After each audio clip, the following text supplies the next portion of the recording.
guys, welcome back to another episode of Pretty Suited Podcast. It's your girl Lauren A. And today, I'm just gonna get straight to it because it's been a long week. I'm not gonna even lie to you. We started off this week with some devastating news regarding Takeoff from the supergroup Migos. Right after Halloween, everybody was getting their candy and doing festivities and dressing up. We woke up on Tuesday morning with some bad news.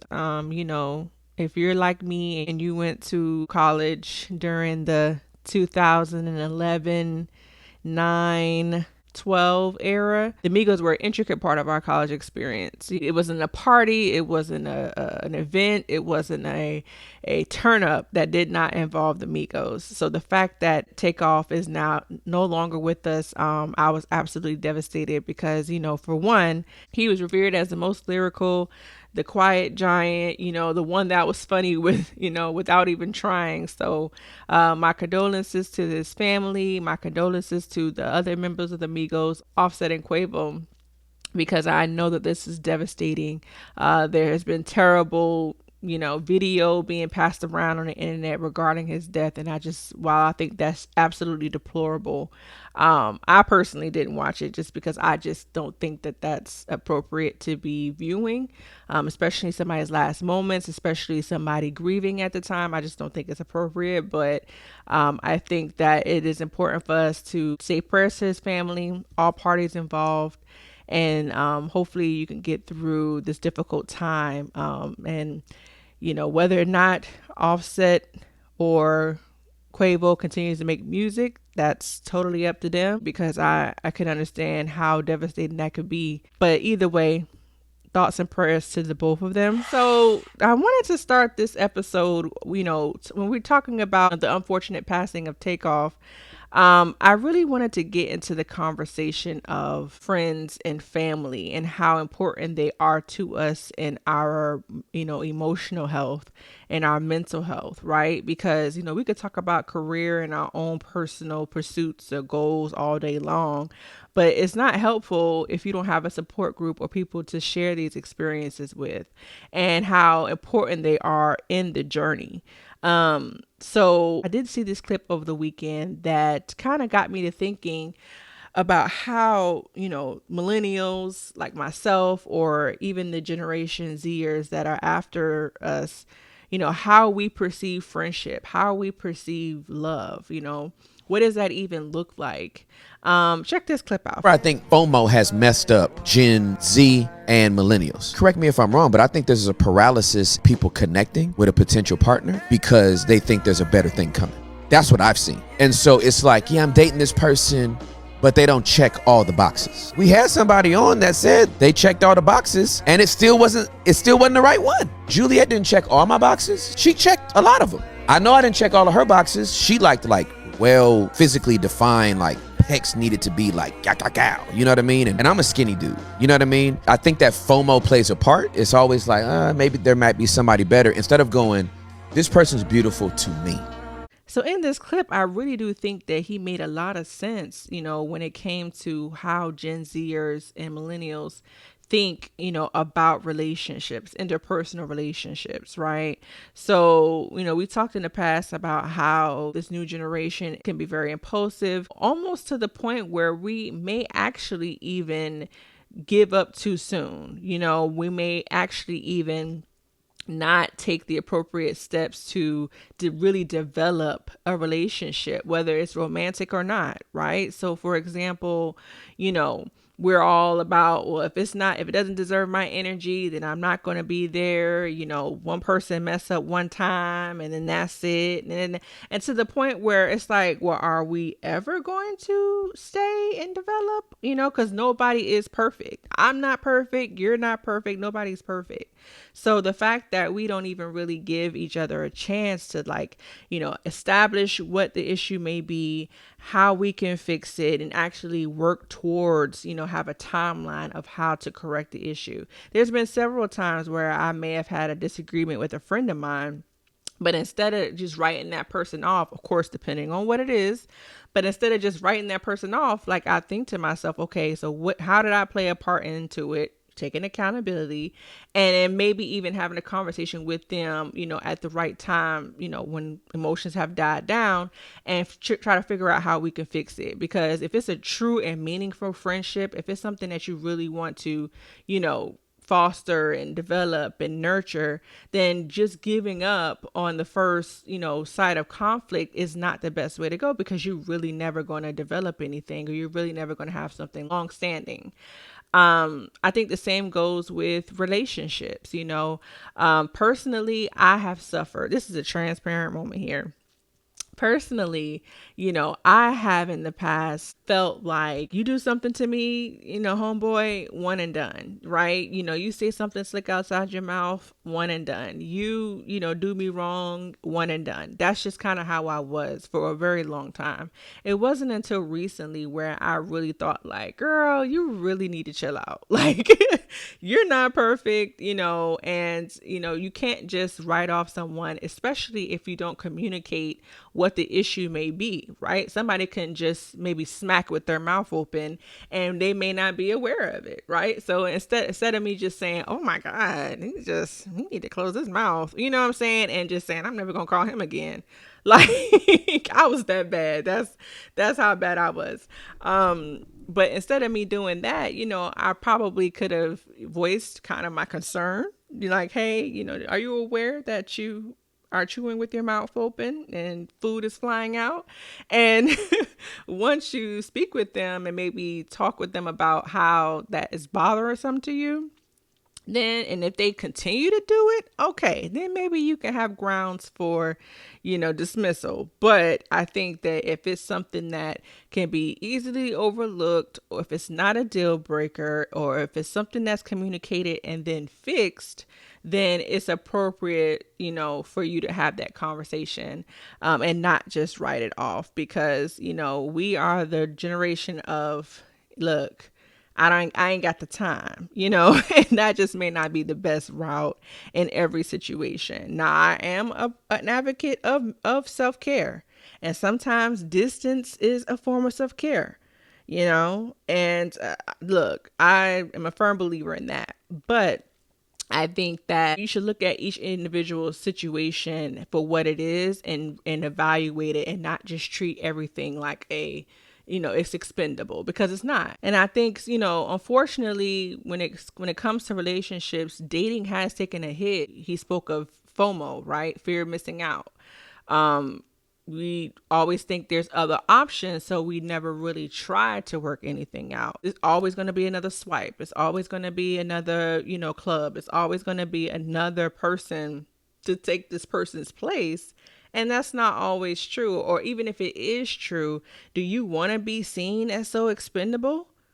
If a person doesn't have your whole list, I'm talking about 50 plus items on your list, if they don't check each and every box, does that mean that person isn't valuable? I think that we can really become a little too full of ourselves, a little too, self-centered, to the point where, we have unrealistic expectations of how people should present in our lives. And I'm guilty of it. And I've made conscious effort to try to do better these past few years, and really see what's important, and make my decision from there. And I think a lot of it too, if you want to get a little bit deep about it, comes from attachment theories. I'm not sure if you're aware of a lot of psychologists and psychiatrists use something called the attachment theory, where they really think about, okay, if you put a baby in a room and then the mother leaves the baby, how does that baby respond, right? And there's 3 different kinds. I was just reading over it, and I really was thinking about, man, I have one of these, or man, I can identify with this. For example, if the mom leaves the room and the child cries, of course, because the mom left, they expect that mother to return. So when that mother does return, they can be easily soothed and it's all good, right? That's a secure attachment. Then you have the attachment style where, if that mother leaves and it comes and then they come back, that child is pretty much like still inconsolable, still kind of like making the mother pay for them leaving, kind of real anxious. And that's the anxious resistant style. And then you have the style that's avoidant. which is, if the mother leaves, they're not really expecting that mother to come back. They start to, take care of self and try to figure out how to, survive on their own.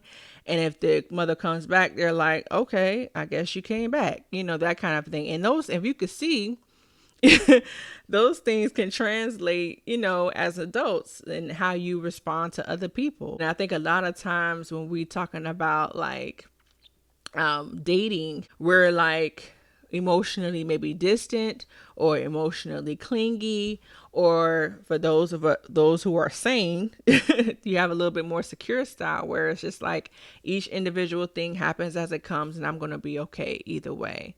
And so I think that that's important to kind of really understand your attachment style, how you respond to people walking in and out of your life, or how do you respond to dating, how you respond to your friendships. Like, are you the type of friend who is willing to work it out? Are you the type of girlfriend or boyfriend that's willing to discuss things and adjust and compromise, like things like that? Like, I've been thinking about that lately, and I just thought that it was important to kind of bring up, especially hearing the news about Takeoff, because Quavo and Takeoff were actually related and spent a lot of time together, and you literally become best friends.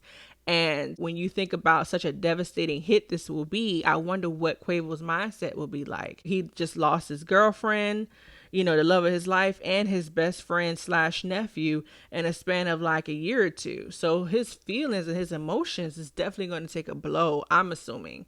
And he might end up being avoidant attachment style after this because he will be so scarred and so guarded.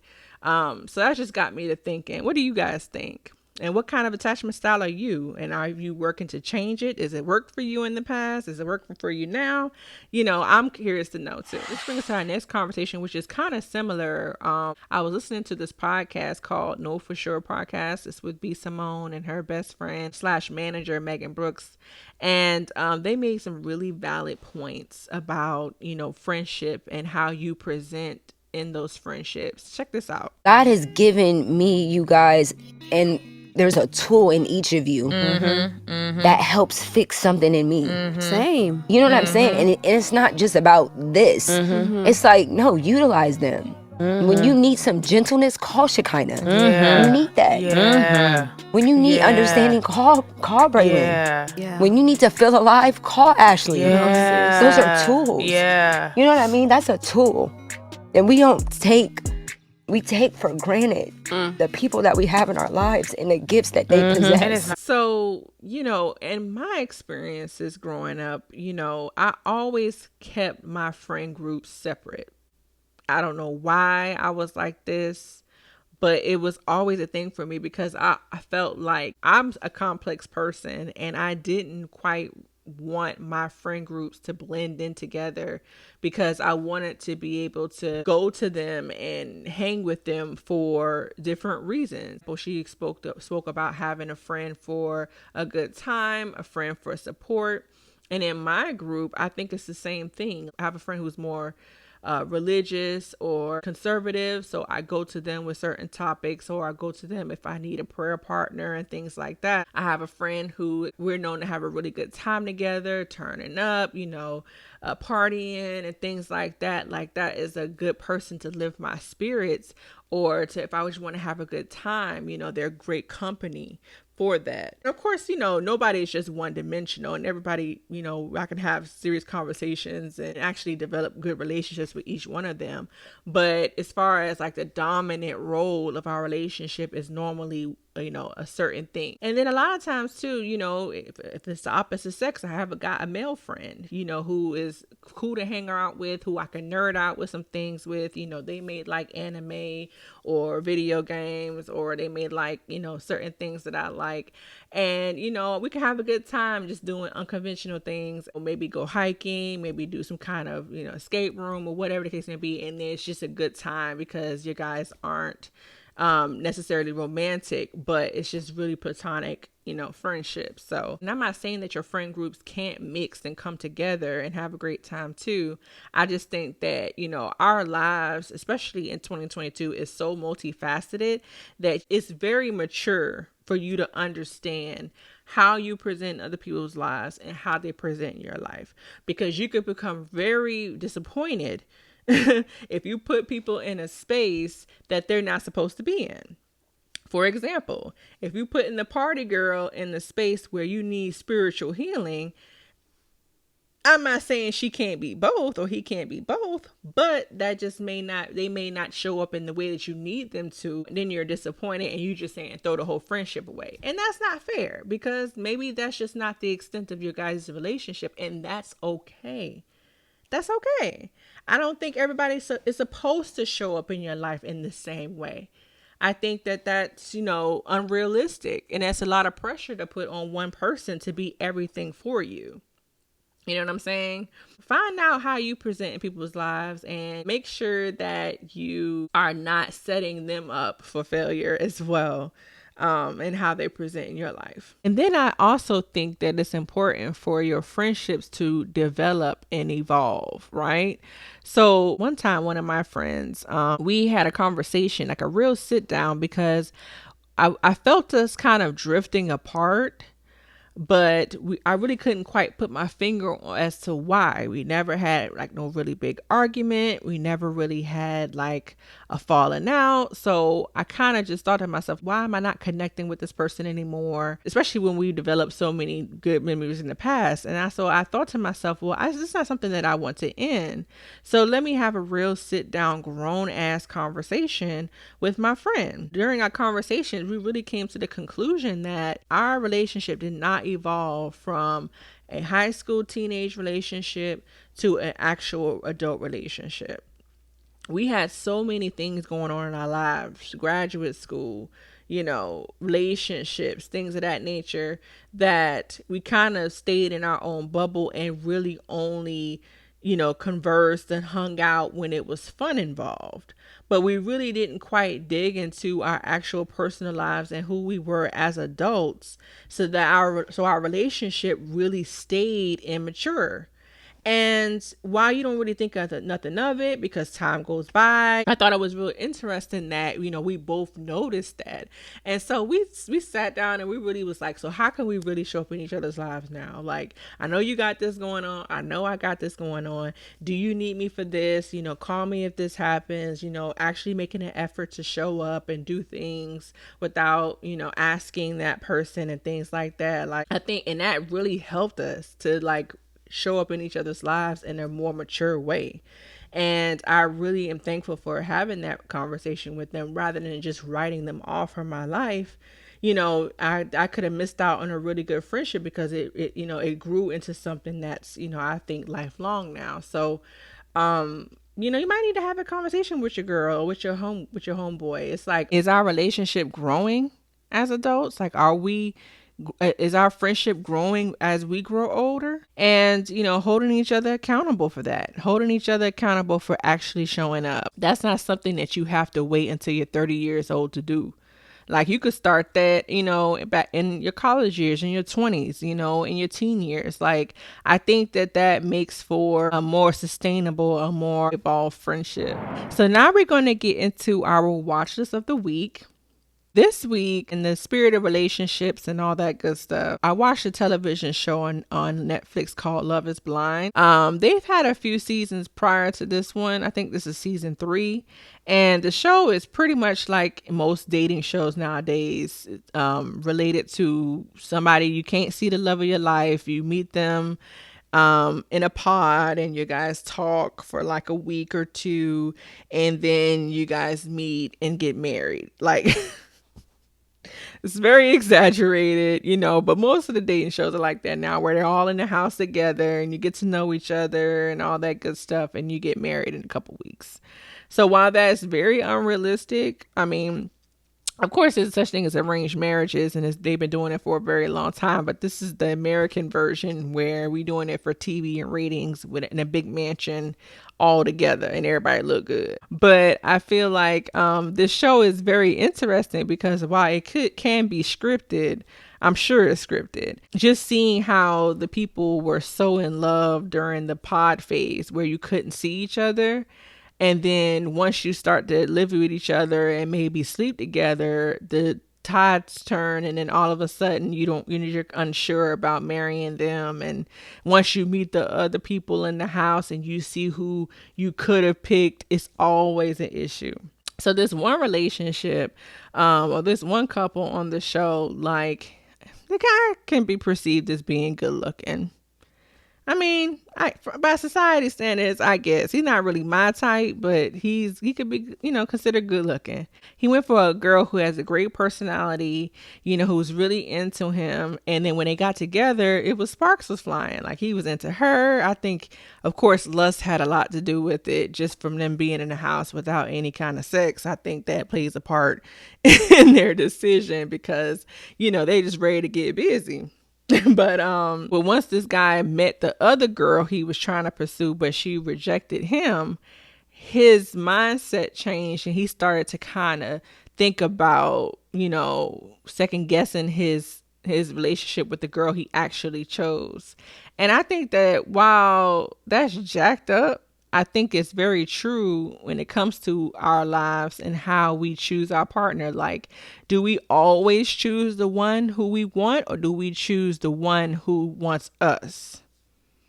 Because I feel like, a lot of times you may not always get the person that you wanted. But if you find the person who, agrees with you, who loves you, who takes care of you, who cares about you and things like that, who can develop a friendship with, 9 times out of 10, that's the person that you're going to end up with. But you always kind of have this thing in the back of your mind about the person that you actually wanted. And in this case, once he saw the girl who, didn't choose him, but he wanted her, he starts to develop all these what ifs, and I don't know how about my decision, and she's hot, and she's hotter than the girl I chose, and blah, blah, blah, blah. And we all know, watching the show, that there probably wouldn't even be a good match, but visually they look good together, him and the girl who didn't choose him. So, you kind of think to yourself, like, how superficial are we? Like, yeah, you connected with the other chick in the pod, the one that you chose, and she seemingly is a better person for you. But because visually she may not have been the person that you chose in your real life, then now you want to dismiss her. And I think that that's kind of messed up, but that's human nature. And the show really exposes how us as humans really think and how we interact with each other, especially when it comes to lust and quote unquote love. You know what I'm saying? But watch the show Love is Blind. Is very interesting, very entertaining, to kind of see how, all these relationships develop and who says yes on decision day and all that good shit. So, and now our tune of the week. Sorry, I gotta take a sip. This week, we're getting into Smino featuring J. Cole. The song is called 90 Proof. And I mentioned Smino a couple weeks ago when I was talking about JID and how they sound a lot alike in their style and their approach of, rap. And by the way, those two are going on tour really soon together, and I will be there, period. But Smino just came out with a new album, and it's already being talked about as being album of the year. Just because of how unique it is. It's giving real Aquemini, Andre 3000, hippie, black man, Prince artist. Like, it's giving all of that. Like, Smino is very, very diverse in his delivery. I've been listening to him since Rice and Gravy came out, and I've just been in love since. But he just came out with this new song with J. Cole, and of course, J. Cole slid. That's what he does. He is an artist. He is a lyricist, and he's not gonna. He hasn't given us a bad verse in a very long time. So always can count on J. Cole to definitely elevate the song. But those two are a pair that I didn't know I needed. So I think it's pretty cool that he was able to get on the song with Smino, and it sound really good together. So the song is called 90 Proof. Check it out. It is definitely riding. Check out Smino's new album. It's called Love up for rent, and you would not be disappointed. Whether you're in a cleaning house vibe, commute vibe, whatever kind of vibe, this album is perfect for it. So check that out. So that brings us to the end of this episode. Thank you for joining me today. It has been great, although it was kind of sad.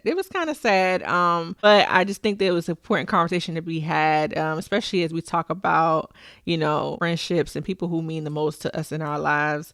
So continue the conversation. Let me know what you think in the comments, and don't forget to like, share, and subscribe, and have this conversation. And just let's go beyond this podcast episode and really have this conversation with your friends and your loved ones about, your guys' relationship and how you show up in that. So until next time, bye.